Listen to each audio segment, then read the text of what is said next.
வணக்கம். JK channel மூலம் வரவேற்கிறேன். கடனால எனக்கு ரொம்ப பயமா இருக்கு. இந்த பயத்த நெனச்சாவே ஒவ்வொரு நிமிஷமும் எனக்கு பக்கு பக்குன்னு இருக்கு. நாளைக்கே பணம் தரணும் சொல்றாங்க. இவ்வளோ அமௌண்ட் எப்படி புரட்டி தரப்போறேன்னு தெரியல. எல்லா இடத்துலயும் நான் லோன் வாங்கிட்டேன். எனக்கு தெரியாத ஆள் யாரும் கிடையாது. எல்லார்கிட்டயும் பணம் வாங்கிட்டேன். இப்ப பார்த்தீங்கன்னா, என்னுடைய ஃபேமிலி ரொம்ப கஷ்டப்படுறாங்க. அவங்களுக்காக நான் எதுவுமே சேர்த்து வைக்கல. எனக்கு எதாவது ஆயிடுச்சுன்னா, அவங்களுக்கு என்ன விதமான பெனிஃபிட் போகும்னு தெரியல. ரொம்ப அவமானத்த சகிச்சுட்டு இருக்காங்க. ரொம்ப கஷ்டமா இருக்கு. எனக்கு ஒவ்வொரு நிமிஷமும் ஒரு பெரிய நரகமாவே போயிட்டுருக்கு. எனக்கு ரொம்ப பயத்துல நான் இருக்கேன். என்ன பண்ணுதே தெரியலன்னீங்கன்னா, இந்த வீடியோ உங்களுக்கான ஒரு வீடியோ. பயம் என்ற ஒரு விஷயம் நமக்கு நல்லா தெரிஞ்ச ஒரு பொருள கூட மறைச்சிடும். இந்த விஷயத்த நான் ஏற்கனவே உங்க கூட ஷேர் பண்ணியிருக்கேன். அதாவது நம்ம வீட்ல கரண்ட் போச்சு வச்சுக்கங்களேன், அதுவரைக்குமே நமக்கு நன்றாக தெரிஞ்ச இடங்கள், அதாவது டிவி எங்க இருக்கு, லேப்டாப் எங்க இருக்கு, ஃபேன் எங்க இருக்கு, பீரோ எங்க இருக்கு, எல்லாமே நமக்கு நல்லாவே தெரியும்.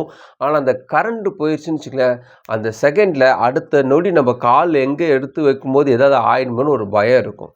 அதாவது நமக்கு தெரிஞ்ச ஒரு விஷயம் திடீர்னு ஒரு இருட்டு வரும்பொழுது, அந்த இடங்கள் நம்ம மறந்ததுனால, அடுத்தது நம்ம தப்பு செஞ்சுருவோமோ, எங்க போய் இடிச்சுக்க போறோமோன்னு ஒரு பயம் உருவாகும்.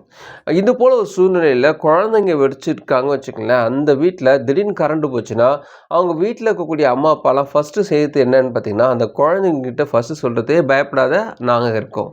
இதுதான் ஃபர்ஸ்ட்டு அவங்க சொல்லுவாங்க. இது போல தான் பயத்துல இருக்கிறவங்களுக்கு ஃபர்ஸ்ட்டு கடவுள் சொல்லக்கூடிய விஷயங்கள் என்னன்னா, எடுத்தோனே சொல்யூஷன் சொல்ல மாட்டாரு. ஃபர்ஸ்ட்டு பயப்படாத நான் உன் கூட இருக்கேன். இருட்டு தானே டாடி உன் கூட இருக்கேன். நீ பயப்படாதன்னு சொல்லி ஃபர்ஸ்ட்டு அவங்கள சமாதானப்படுத்திட்ட பிறகு, அதுக்கப்புறமா அந்த வெளிச்சத்தை என்ன செய்யலாம்? கேண்டில் ஏத்தலாமா? எமர்ஜென்சி லைட்டு போடலாமான்ட்டு அடுத்த ஸ்டெப்பு நம்ம எடுக்கிறது போல தான் சில நேரத்துல கடவுள் நமக்காக விஷயங்களை செய்வாரு. ஒரு கிராமத்துல ஒரு மனுஷன் தன்னோட ஃபேமிலியோட வசித்துக்கு வந்துட்டு இருக்காரு. அந்த கிராமத்துல இருக்கக்கூடிய பொருட்கள் எல்லாம் விற்பனை செய்வதற்காக வாரத்துக்கு ஒரு முறை சிட்டிக்கு போவாரு. அவரு சிட்டிக்கு போற வழியில ஒரு பெரிய காடு இருக்கு. அந்த காட கடந்து தான் அவரு போகணும். ஒவ்வொரு வாரமும் அவர் கடந்து போயிட்டு வருவாரு. அப்படி இருக்கும்போது அவருடைய செல்ல பிள்ளை ஒருத்தர் இருக்கிறாரு. அந்த பையன் என்ன சொல்றான், சின்ன பையன். அந்த பையன் என்ன சொல்றான், டாடி நானும் உங்க கூட வரேன்னு சொல்லும்போது, இல்லப்பா வேண்டாம். அது ரொம்ப பெரிய காடு. நான் கடந்து போறேன்னு நீ பயந்துருவ. நான் போயிட்டு அப்பா போயிட்டு வந்துடுறேன். கொஞ்சம் வெயிட் பண்ணும்போது அதுக்கு அடங்க மாட்றான். இல்ல இல்ல எனக்கு வேணும். நானும் கூட வரும்போது அவங்க அப்பா சொல்றாரு, சரி நீ வா. ஆனா அது ஒரு கண்டிஷன். நான் என்ன சொல்றேனோ அத நீ செய்யணும்னும்போது, சரின்னு சொல்றாரு. அந்த பையன கூட்டு போறாரு. கிராமத்துல எல்லை தூரம் நடக்கிறதுக்கும் பிரச்சனை இல்ல. நடந்து போறாங்க. அதுக்கப்புறம் காடு அவங்க நெருங்கும்போது அவங்க அப்பா என்ன பண்றாரு, ஒரு துண்டு எடுத்து அவங்க கண்ண கட்டுறாரு.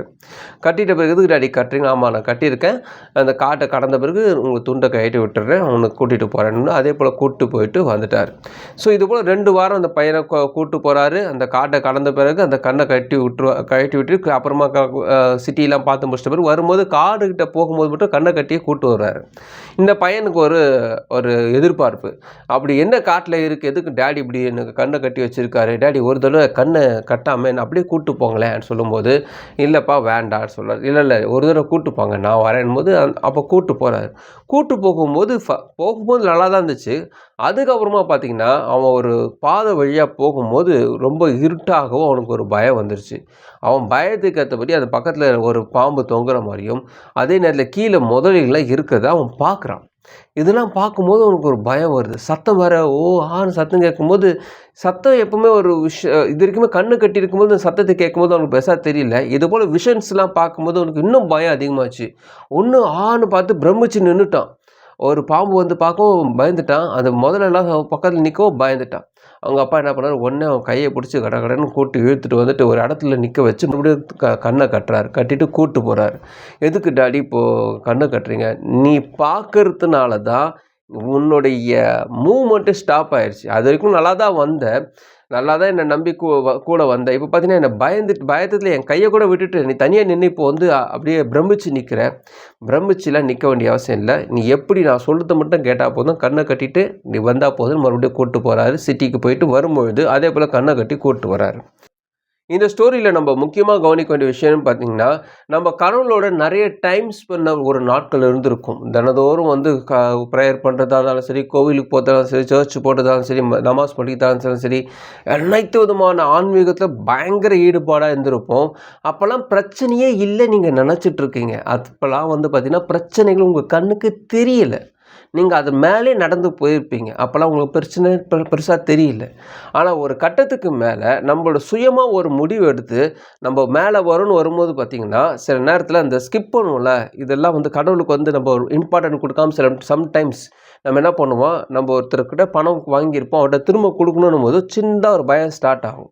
இந்த ஸ்டார்ட் ஆன பயம் என்ன ஆகும் பார்த்தீங்கன்னா, அன்றைக்கி ஃபுல்லாக யோசி ஐயோ இதை கொடுக்கணுமா, அதை கொடுக்கணுமா, இப்படி ஆகிடுமா, அப்படி ஆகிடுமா யோசிக்கும்போது கொஞ்சம் கொஞ்சமாக அந்த கட்டு அவிழ உங்களுக்கு பயம் இன்னும் ஜாஸ்தியாகவோ, அது வரைக்குமே கடவுள் கையை பிடிச்சி வந்த நீங்கள் கையை விட்டுட்டு கடவுளை திட்ட ஆரம்பிச்சிடும். ஐயோ கடவுளை நீங்கள் எங்கே போயிட்டீங்க, அவர் அங்கேயே தான் இருக்கிறார், நீங்கள் தான் விட்டீங்க. உங்களுடைய பிரச்சனையே வந்து பார்த்தீங்கன்னா, நீங்கள் பயப்படுறதுனால தான். உங்கள் கூட ஒருத்தர் ஒரு இடத்துல உங்கள் ஜேர்னியில் எல்லா நாளும் உங்கள் கூடவே தான் இருக்கார். உங்களுடைய பிரச்சனையிலும் உங்கள் பக்கத்தில் தான் இருக்கார். நீங்கள் அவர் கையை பிடிக்கணும்.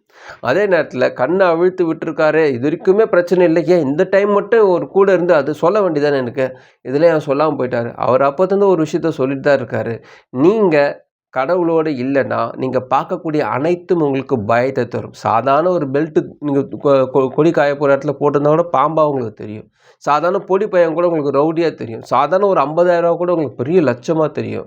இதுவே நீங்கள் கடவுளோடு இருக்கும்போது அதெல்லாம் சாதாரணமாகவே தெரியாது. ஏன்னா அவர் உங்களோட இருக்கிறது வந்து பார்த்திங்கன்னா, அனைத்து பிரச்சனைகளும் வந்து உங்களை காப்பாற்றி அனைத்து விதமான தடைகள்லேருந்து கூட்டிட்டு வந்துடுவார். அந்த நேரத்தில் உங்களுக்கு ஒரு தைரியம் வரும், நம்ம கூட கடவுள் இருக்காரு, ஒரு தைரியம் வரும். அந்த மறைக்கப்பட்டுரும். சம்டைம்ஸ் நமக்கு கொடுக்கக்கூடிய பயம்லாம் வந்து மறைக்கப்பட நம்மளை அறியாமல் சாதாரணமாக வந்துருக்கும். ஸோ இந்த ஒரே ஒரு விஷயந்தான், அந்த பையனை போல் சில நேரத்தில் நம்ம எல்லா பாரத்தையும் கடவுள் மேலே போட்டு கையை பிடிச்சிட்டு போகிற வேலை மட்டும் தான் பண்ணணும்.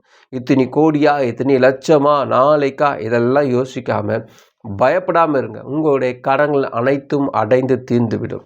இந்த பயத்தை மட்டும் கடவுள் நம்மகிட்ட போக்குவாரா, நமக்கு சொல்யூஷன் கிடைக்காதா அப்படி கேட்டிங்கன்னா, சொல்யூஷன்ஸ் பொறுத்த வரைக்குமே உங்கள் பக்கத்துலேயே தான் அந்த சொல்யூஷன் வச்சுருப்பார்.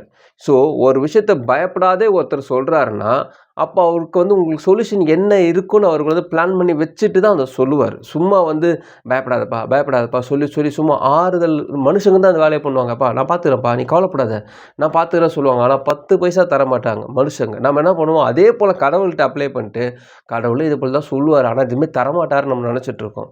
அவர் எல்லாமே ஆயத்தப்படுத்தி வச்சாச்சு. ஆனால் நீங்கள் எவ்வளோ தூரம் நம்புறீங்க, எவ்வளோ தூரம் உறுதியாக இருக்கிறீங்க, கடவுள் உங்களோடு இருக்கிறார், எல்லா விஷயத்திலும் உங்களோடு இருக்கார் நீங்கள் நம்பும் பொழுது உங்களுக்கு ஒரு பெரிய கதவு திறக்கப்படும். எந்த விதமான பிரச்சனைகள் இருந்தாலும் சரி, அந்த கதவு திறக்கப்படும். அனைத்து விதமான பிரச்சனைக்கும் ஒரு முடிவு வரும். ஸோ பயம்தான் நம்மளுடைய எதிரி. இந்த பயத்தை போக்குறது உங்களால் மட்டும் முடியாது, கடவுள் உங்கள் கூட இருக்கான்னு நீங்கள் நம்பும்பொழுது தான் நடக்கும். ஸோ உங்களுடைய அனைத்து விதமான பிரச்சனைகளும் தனியாக போயிட்டு இருக்கிறேன்னு என் கூட யாரும் இல்லையே நீங்கள் கவலைப்படாதீங்க. உங்கள் கூட கடவுளும் இருக்கிறார். அது எந்த மதத்தை நீங்கள் சார்ந்தவர்களாக இருந்தாலும் கடவுள், நீங்கள் வணங்கக்கூடிய கடவுள் உங்கள் கூடவே தான் இருக்கார். அப்படி விட்டு வேடிக்கை பார்க்க மாட்டார். அவர் வந்து மனுஷன் கிடையாது, மனுஷன் போல் உங்களை ட்ரீட் பண்ண மாட்டார். உங்கள் கூடவே தான் இருக்கார். இதுவரைக்கும் நடத்தினவர் இனிமேலும் நடத்துவார். பயப்படாதீங்க. எந்த சூழ்நிலையிலும் உங்களை அவர் கைவிடவே மாட்டார். உங்கள் கடன் அனைத்தும் அடைந்து போகிடும். நீங்கள் ரொம்ப நிம்மதியாக இருப்பீங்க. உங்களுடைய வாழ்க்கை பெரிய வசந்த காலமாக இருக்கும். நீங்கள் எதிர்பார்க்கக்கூடிய அனைத்து விஷயங்களும் உங்களை தேடி வரும். உங்களை அவமானப்படுத்தின அனைத்து விஷயங்கள் முன்பாக நீங்கள் மேலே வருவீங்க. ஸோ தைரியமாக இருங்க, சோர்ந்து போகாதீங்க. கடவுள் உங்கள் கையை பிடிச்சிருக்காரு. ஸோ கையை பிடிச்சி அவரை மட்டும் பாருங்கள். வேறு எதையும் இங்கே அங்கே பார்த்து உங்களுடைய நேரத்தை வீணாக்காதீங்க. ஸோ தைரியமாக இருங்க. நீங்கள் கண்டிப்பாக இந்த பிரச்சனை வெளியே வருவீங்க. இந்த வீடியோ உங்களுக்கு பிரோஜனமாக நினைக்கிறவங்க ஃப்ரெண்ட்ஸுக்கு ஷேர் பண்ணுங்க. அவங்க பிரோஜனமாக்கப்பட்டு மறுபடியும் பார்க்கலாம். வணக்கம்.